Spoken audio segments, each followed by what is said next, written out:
parfois pour des délits d'opinion est-ce que méngoo na ak dialogue. il est dans la politique man loolu laa jàpp. Thierno Alassane. oui Thierno Alassane Sall.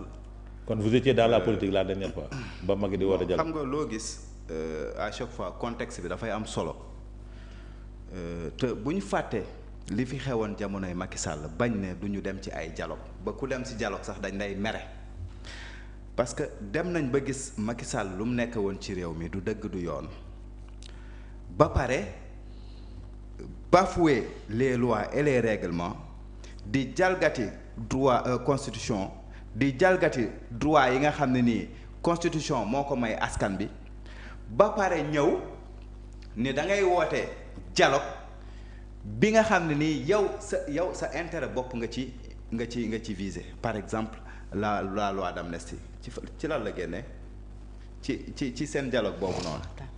quelle loi d'amnistie? alors que c'est une loi bi nga xam ne la majeure partie des Sénégalais la loi d'amnistie de 2024. non mais il a convoqué plusieurs dialogues. Il a convoqué plusieurs dialogues. non.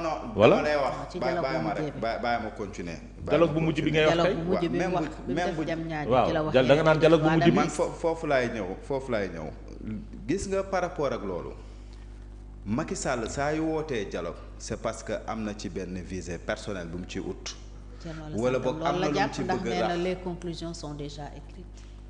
ah non les conclusions kenn bindu ko déjà le président de la République l'a dit ku nekk dinañ la envoyer TDR yi dinañ la envoyer ci yan point ku nekk joxe ci d'abord sa xalaat suñ paree ñu synthétiser ko suñ paree loolu la ñuy yóbbu luñ ci d'accordul ñu jëlaat ko delloowaat leen suñ paree ñu dajalewaat loolu lépp door a dem ci dialogue bi c'est ce qu'il a dit. et je pense que c'est méthodique c'est un travail moom li muy wax. li mu wax laa lay wax. dafa jàpp ne ni dialogue daan demee noonu lay demee c'est-à-dire président am na ay objectifs am définir na ko ba pare bu ñëwee dina xool nu mu koy jàllalee après valider ko.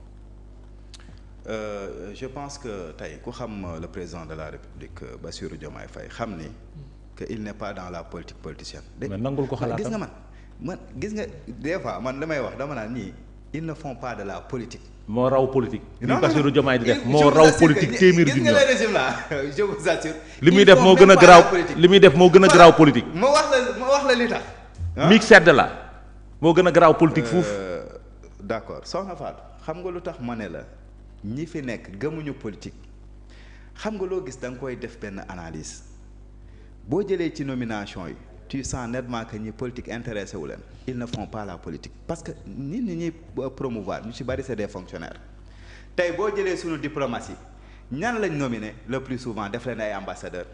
c'est normal. ce sont des gens de la hiérarchie A yi génne c'est normal alors que au Parlement lu ci bari c'est des hommes politiques. faux totalement faux.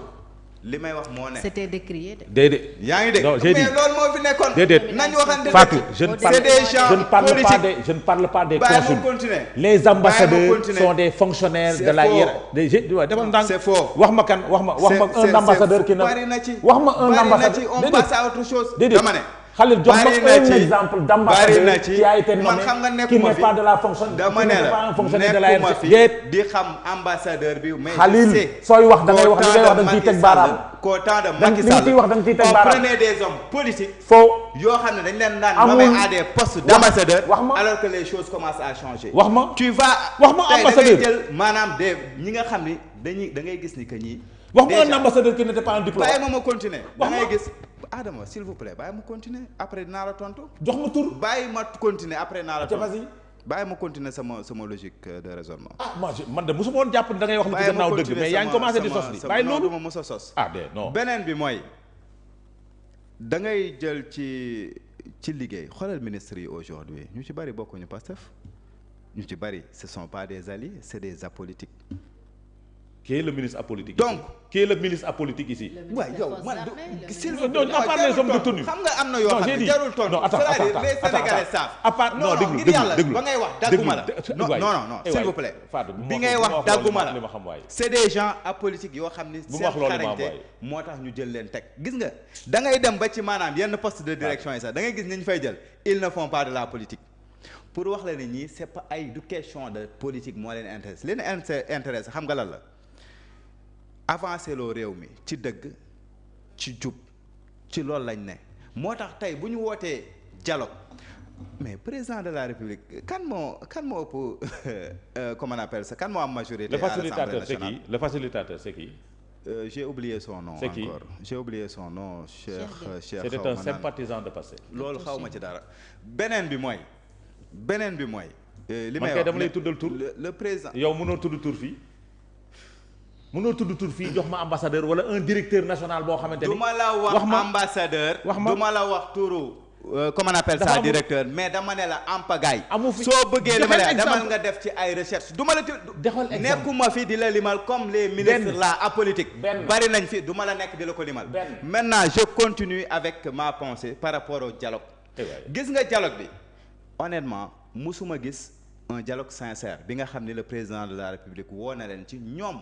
man de bu ñu ma daan laaj dama naan est-ce que naan ma opposition bi ndax dana dem dama naan leen opposition bi gaw ma ni dana dem dialogue parce que c'est une opposition irresponsable yow ñu woo la ci waxtaanee dëkk bi yow jàppuñu fi kenn wala ci defoo dara tey woowuñu pour comme xam lu muy wax ay image ñun suñu image dafa defaru ba pare barki dem moo njaay la fi président de la République dem Gabon population ba di ko tàccu di ko way. c'est pas une première. yaa ngi dégg c'est pas une première. waaw mais loolu déjà kooku nga ne image am baaxul. c'est pas une première.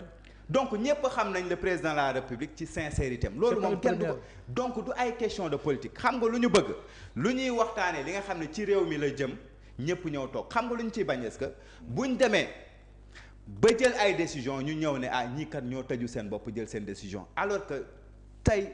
lépp lu président de la République musa posé dafa bëgg mu am inclusion bañ na ba ci assises yi sax il a voulu que sénégalais yëpp participer ci bañ xamee ne mënuñu invité ñëpp sax on a créé cela dit une plateforme bi nga xam ne nee nañ ku ci am sa xalaat joxe ko donc kooku woo na ñëpp mais bu ñuy ñëwee wala ay Thierno Alassane Sall naan ma ay conditions yu réunir lan mooy conditions yu réunir ak conditions yu réunirul est-ce que dañu nekk ci tension dëkk bi ban tension la nekk nañu waxante dëgg y a pas de tension dans ce pays. tension ou reddition des comptes. mais non loolu je vous assure que du tension pour man c'est des gens qui ont été épinglés par des rapports que ça soit le rapport de CENTIF que ça soit le rapport de la Cour des comptes par rapport ak Covid que ça soit le rapport des cours des comptes de la Cour des comptes par rapport ak gestion financière dëkk bi depuis 2019 ba 2024 loolu pour man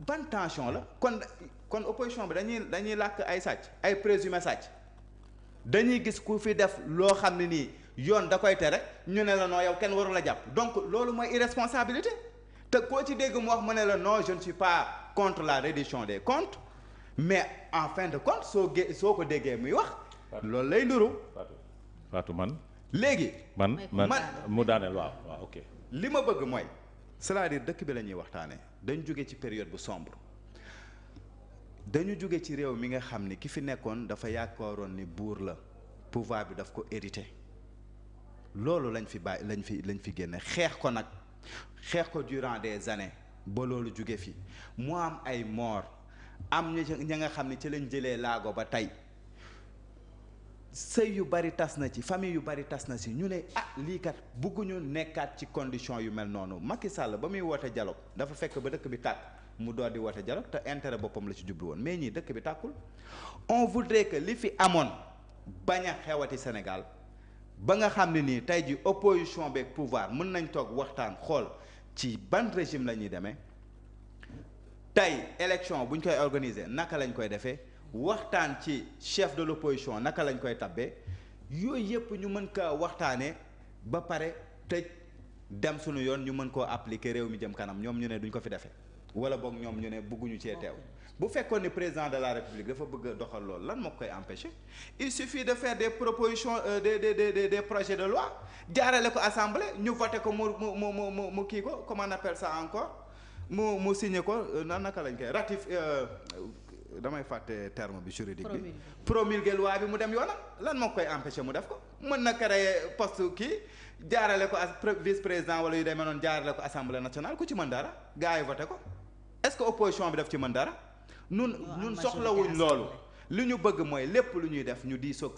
sénégalais yépp que ça soit l'opposition ak foo mën di far nga xam ni lépp lu ñuy tëgg dañ xam ni kat ñun lii lépp ñoo ko tëggandoo te c'est dans l'intérêt des Sénégalais loolu kese la mais du ay question de politique opposition bi nañ génn ci li ñu ne une fois de plus nañ bëgg réew mi mais c'est des gens yoo xam ne bëgguñu réew mi avancer moo tax ñu bëgg fa créer ay tensions yoo xam ne amu fi il faut que ça s'arrête. D'accord. Fatou man ba président lancé dialogue 2019 su may déglu xale sama bopp laa doon dégg